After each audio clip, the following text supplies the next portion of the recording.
A very warm good morning, everyone.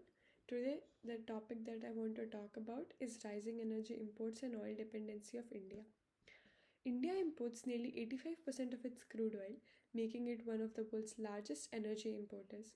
This dependence on foreign oil puts our economy at risk, leading to rising fuel prices, inflation, and trade deficits.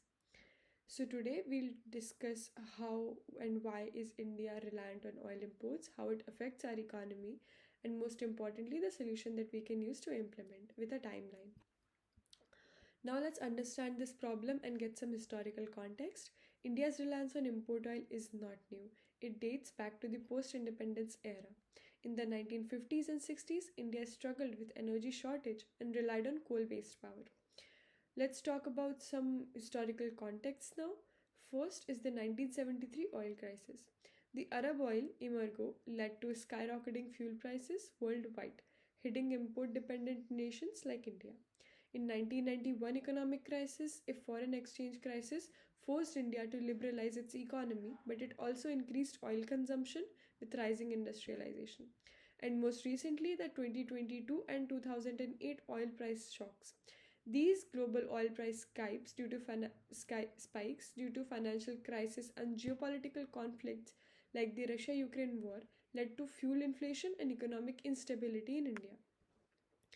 Today, India's crude oil demand is growing at nearly 4% annually, but the domestic production has barely increased. This means we must import more oil, increasing our trade deficit and weakening our Indian rupees against the dollar.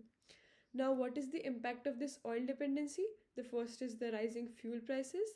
Second is trade deficit that India has, like for example, it has a $160 billion import of crude oil in 2023. Weaker rupee against dollar and energy security risk. Now, what are the solutions and what is the timeline that the solution should be implemented in?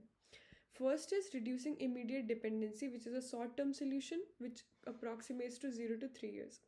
First, we should encourage ethanol blending, which is at currently 12% in India, and we should target around 20% of ethanol blending by 2025 to cut oil demands.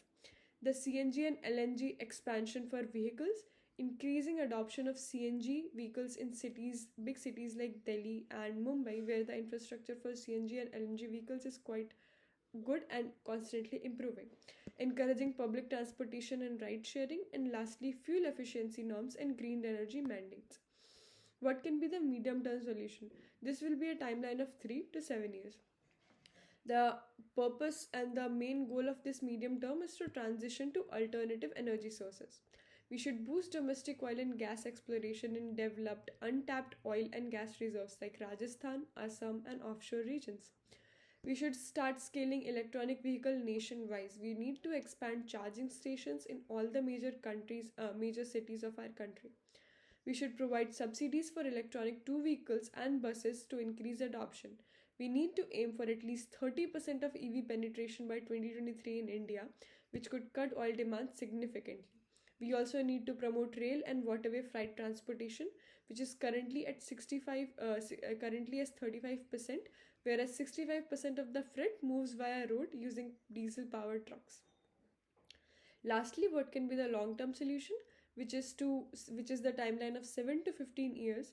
The aim is to achieve energy independence. We need to have 100% reliable energy for power generation, from expanding solar, wind, and hydropower projects to replace fossil fuels. We need to expand an indigenous EV battery industry and reduce dependence on importing lithium by investing in alternative battery tech. We also need to set up a domestic battery production plant to cut our import reliance. Now, these solutions sound to be really good, but what can be the barriers to implementation of these solutions? The first is high initial cost. EV infrastructure and hydrogen production require huge investments. Second is political uncertainty. Frequent changes in government policies slow down progress. And lastly, import dependence for critical materials like India imports lithium and for solar and solar panels and components from China.